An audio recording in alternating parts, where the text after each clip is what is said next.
gente linda, tá tudo bem com vocês? Eu espero que sim. Como todo mundo já tá sabendo, provavelmente se você tá aqui é porque você sabe disso, lançou uma minissérie do caso da Elise Matsunaga na Netflix. É uma minissérie mesmo, né? 4 capítulos com cerca de 1 hora cada. E assim, é bem completo, tem as encenações, tem muita coisa, é realmente bem completo. Fazer um resumo aqui pra vocês, porque é muito interessante também que a gente discuta sobre o assunto aqui nos comentários, que a gente converse sobre. Porque esse caso ele é muito cheio de controvérsias, cheio de um monte de coisa. Cada um tem sua opinião, né, sobre esse caso. Gente, já me segue no Instagram porque eu estou lutando para ter uma ideia de como que eu vou começar a fazer esse tipo de conteúdo no Instagram. Então me sigam lá, se inscrevam no canal, deixem seu like e sem mais enrolação, vamos para Elise Kitano Matsunaga e Marcos Kitano Matsunaga. Era um casal que aparentemente eram muito felizes, sabe? Assim, comercial de margarina mesmo. Ela é loira, né? Ela ainda é muito bonita, tá? Eu acho ela muito bonita. Mas na época, como ela era mais jovem, ela era mais bonita ainda. O Marcos era filho de um magnata, basicamente, sabe? Porque ele era filho do dono da Yoki. Caso você não saiba da Yoki, mas você com certeza já comeu alguma coisa da Yoki, vou deixar aqui alguma coisinha. Porque é uma empresa muito grande e na época a empresa também estava crescendo bastante e já era bem grande. Então, assim, era uma família muito rica. A família do Marcos era uma família muito rica. E parece um clichê, né? A família do Marcos era bem rica, mas a Elise, ela vinha de uma família muito simples, de uma criação bem mais pobre. Mas isso não impediu, né, que os dois ficassem juntos, apesar de que os amigos do Marcos, assim, eles já olhavam e pensavam, nossa, mas ele tá errando, entendeu? Claramente essa menina só quer dar o golpe nele, e era uma coisa que muita gente pensava, e ainda pensa, sabe? Porque é um pensamento bem... Apesar de ser um pensamento que, ok, faz sentido, ainda assim é um pouco intrometido, porque nem sempre as pessoas só se relacionam por dinheiro, né? Nem sempre. Assim, eu tenho que confessar que ela é muito convincente no documentário, sério. Ela é muito convincente, sabe? Assim, uma parte de mim acredita que ela tá falando a verdade, mas outra parte pensa, nossa, que mulher manipuladora, sabe? E é muito louco mesmo isso.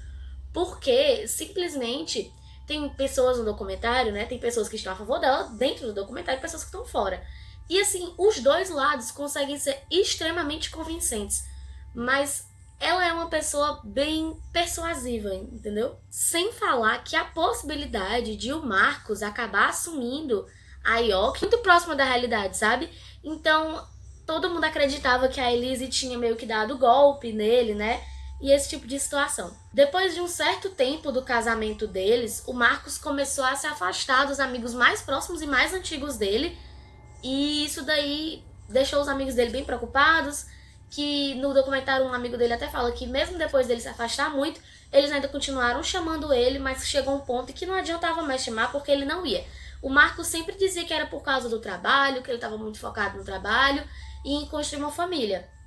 Enquanto isso, ele e a Elise estavam tentando a todo custo ter filhos, porque eles tinham esse sonho, eles queriam muito ter filhos. E aí começou, né, exames e fertilização in vitro, e tratamento de fertilidade, começou toda essa loucura. No meio disso tudo, em alguma viagem, a Elise e o Marcos estavam num quarto de hotel, né? O Marcos saiu do quarto dizendo que só ia sair, e a Elise viu que tinha mensagem no Skype dele de uma moça. Então ela começou a olhar e ela começou a curiar, começou a olhar tudo. E eram umas mensagens muito suspeitas, assim. Não parecia uma mensagem que era uma coisa de trabalho. E ela mesma fala, como assim uma pessoa do trabalho quer te encontrar num hotel no meio da noite? Isso não faria nenhum sentido, sabe? E aí foi quando ela começou a... Quando ela descobriu essa traição, ele disse que ela era paranoica, que ela era louca, uma coisa bem assim... Bem típica mesmo, né, de quando o homem trai e fazer esse tipo de coisa. Ela tava decidida de se separar dele, ela ia se divorciar, porque ela não queria, né, ser uma mulher que era traída e aceitar isso. Mas aí ela descobriu que tava grávida. E aí os dois meio que se uniram e ele prometeu que ele não ia mais trair ela, que ele ia ser um marido melhor. Todas aquelas coisas, prometeu horrores, sabe?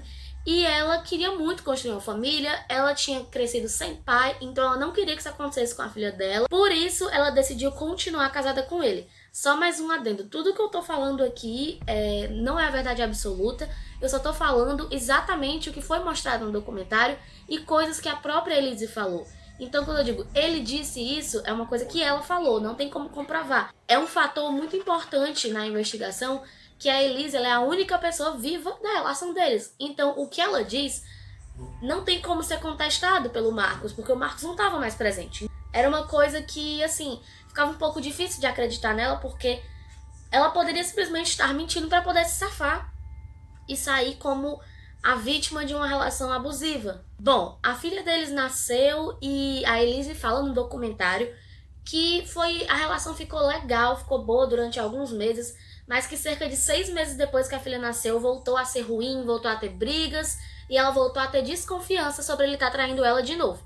Ela viajou para Chopinzinho, no Paraná, que é onde a família dela mora e é de onde ela é, e antes de ir para essa viagem, ela contratou um detetive particular para ficar na cidade deles, São Paulo, né, que eles moravam, para ficar em São Paulo vigiando ele e caso alguma coisa acontecesse, né, caso realmente ela confirmasse traição, o detetive mandaria para ela.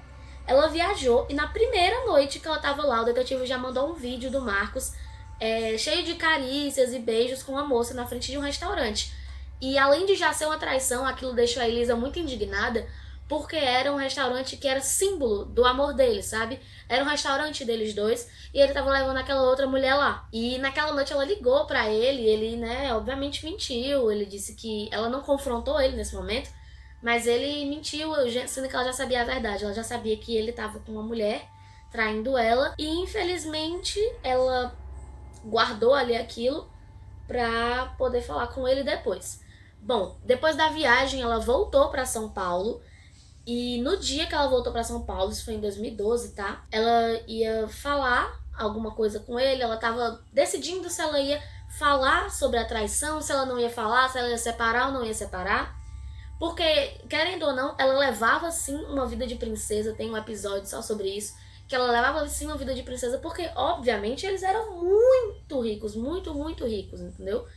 Então, ela levava uma vida de rainha mesmo, assim. Inclusive, todo mundo dizia que o Marcos era muito cavalheiro com a Elise e que ele era completamente apaixonado por ela.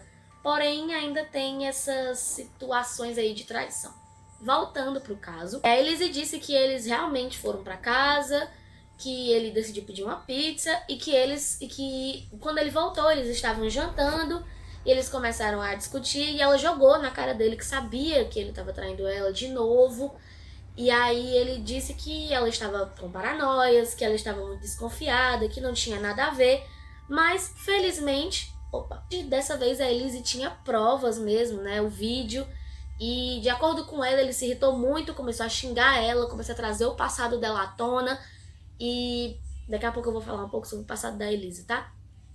Começou a trazer o passado dela à tona, e desmerecer ela e dizer que ia ficar com a filha dela.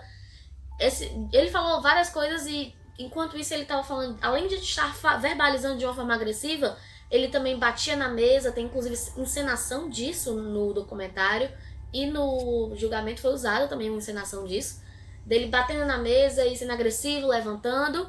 E nisso a Elise sabia, né? Na verdade, eles tinham muitas armas, eles tinham um arsenal, na verdade, dentro da casa deles, eles tinham um quarto só pra isso. E aí a Elise foi. E também tinha armas espalhadas pela casa pra caso de segurança, né? Não faz muito sentido pra mim, mas pra eles fazer. Então ela foi até uma cômoda e pegou uma arma e apontou pra ele. Ele ficou duvidando que ela faria isso, duvidando, dizendo vai, atira, atira. E no final das contas ela disse que não sabe o que foi, a emoção que fez ela apertar o gatilho, mas ela apertou o gatilho e assassinou o Marcos. E assim, ele não teve nenhuma chance, inclusive isso é uma das qualificadoras do julgamento dela, que é quando a vítima não tinha defesa, né? A vítima não tinha chance de se defender e isso acaba fazendo o crime ficar... acabar agravando, sabe? A intensidade do crime. E enfim, após 2 horas que ela tinha assassinado ele, ela guardou o cadáver dele num quarto, num cômodo da casa. E depois de algumas horas de ela ter assassinado ele, ela ficou desesperada sobre como ela ia conseguir esconder aquele corpo, né? Porque ela já tinha feito e ela não queria ser culpada por aquilo. e muito menos perder as regalias que ela perderia, porque a família do Marcos daria muito apoio pra ela, deu muito apoio pra ela, sabe? Bom, aí ela tomou uma decisão horrorosa, obviamente, que foi de, eu prefiro não falar pra não dar problema aqui no YouTube, mas ela acabou cortando mesmo os membros dele, entendeu? Ela cortou, foi até uma estrada durante a noite. Isso estava acontecendo de madrugada, né? Foi até uma estrada durante a noite. E foi jogando os pedaços, né, do Marcos pela estrada dentro de sacolas. Inclusive, gente, é importante ressaltar que a Elise foi a pessoa que relatou, primeiramente, que o Marcos estava desaparecido há 3 dias, há 2 dias, alguma coisa assim, sabe? Ela foi a pessoa que chegou lá e disse: o meu marido está desaparecido, ele saiu de casa e não voltou. Ela também escreveu um e-mail, né, dizendo ser o Marcos, para avisar para a mãe dele e para a própria Elise que ele estava bem e esse tipo de situação. Muita gente especulou na época também que ele tinha fugido com essa tal amante da época, porém, infelizmente, né, não foi isso que tinha acontecido.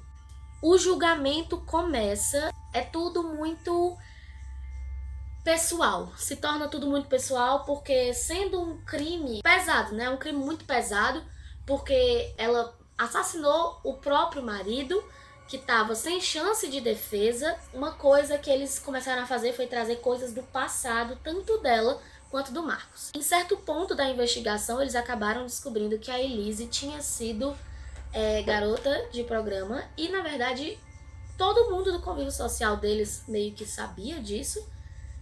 Os amigos do Marcos sabiam que ela tinha sido garota de programa, porque ninguém da família da Elise fazia ideia disso, porque ela não tinha contado. Então isso foi exposto assim de uma forma muito absurda, porque ninguém da família dela sabia, e começou a parar nas mídias, né? Começou a parar em todos os jornais. Esse caso, ele parou o país na época, porque o Marcos, ele era herdeiro da IOC, que inclusive estava num momento de uma transação bilionária, eram cerca de 2 bilhões pela IOC, entendeu? Então, assim, todo mundo inclusive achava que o Marcos tinha sido sequestrado, mas essa hipótese foi descartada, porque primeiro teve aquele e-mail e também porque não teve pedido de resgate, entendeu? Então, por isso a hipótese de ele ter sido sequestrado foi descartada, né? Isso antes mesmo do julgamento da Elise. Enfim, voltando aqui. O que fazia assim, se você pensa, a Elise era garota de programa, então o Marcos conheceu ela dessa forma, correto? Correto. O Marcos, ele entrava nesse tipo de site, ele procurava garotas pra ficar com ele, né? E numa dessas ele acabou se apaixonando pela Elise, enquanto ele ainda era casado. E de acordo com a Elise, eles ficaram namorando durante 2, 3 anos, praticamente, até que ele largasse a esposa. Então, assim, ficou subentendido que a Elise percebeu que ia acontecer com ela o que tinha acontecido com a ex-esposa dele, que ele também tinha uma filha com a ex-esposa e tinha largado ela para ficar com a Elise, e foi descoberto que a amante dele também era uma garota de programa, inclusive do mesmo site que a Elise já tinha sido. Então, assim, começou-se a ficar em dúvida tanto o caráter da Elise por ser garota de programa, como também começou-se a ficar em dúvida o caráter do Marcos. Várias pessoas tinham dito coisas que, assim, o Marcos seria o marido ideal, o marido que todo mundo quer ter, muito cavalheiro, mas o juiz chega a perguntar pra uma moça, eu acho que ela é irmã do Marcos, eu não sei, mas eu não consegui compreender mesmo, assim, no documentário eu não consegui entender, mas ele chega a perguntar pra essa moça, né, que disse que o Marcos era o marido que toda mulher iria querer ter, era que ele perguntou assim: você gostaria de ter um marido que te trai? E ela disse que não, né? Obviamente. Então começou a ser colocado o caráter deles realmente em jogo, sabe? Sendo que o problema é que o Marcos, ele não estava mais ali para se defender. E de qualquer forma, não é justificado, o crime da Elise não pode ser justificado pela falta de caráter do Marcos. A falta de caráter dele, o fato de que ele, muito provavelmente, além de trair, porque traição já é ser um marido abusivo, ele agredia verbalmente ela, né? Porque ele ficava trazendo esse passado dela à tona, dizendo que ela era uma...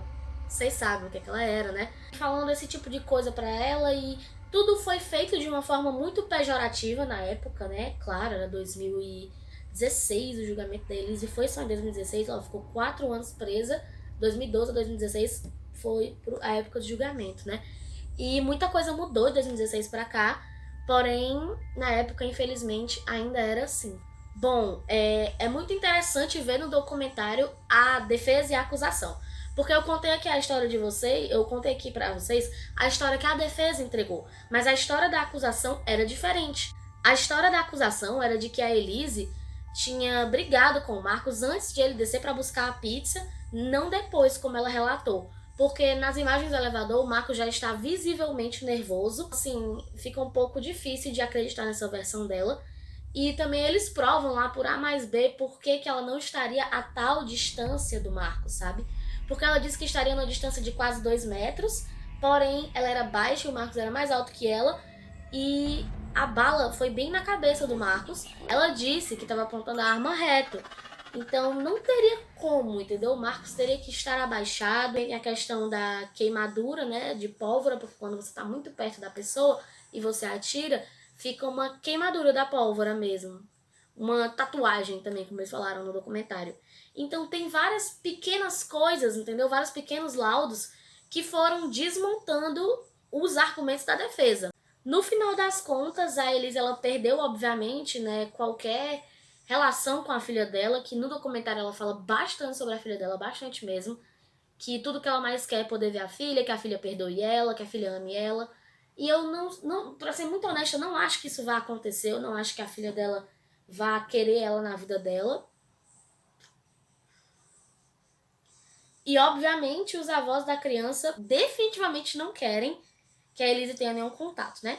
Hoje em dia, a Elise, eu não sei se é agora, né? Mas em 2019, quando o documentário foi feito, a Elise tinha a possibilidade de sair 5 vezes por ano durante 6 ou 5 dias. Basicamente, uma semana, ela podia sair 5 vezes por ano, porque ela teve um bom comportamento. Ela também relata um pouco como era um inferno na prisão, mas como ela também se sentiu muito útil lá dentro. A acusação queria que ela recebesse pena máxima, né, 30 anos.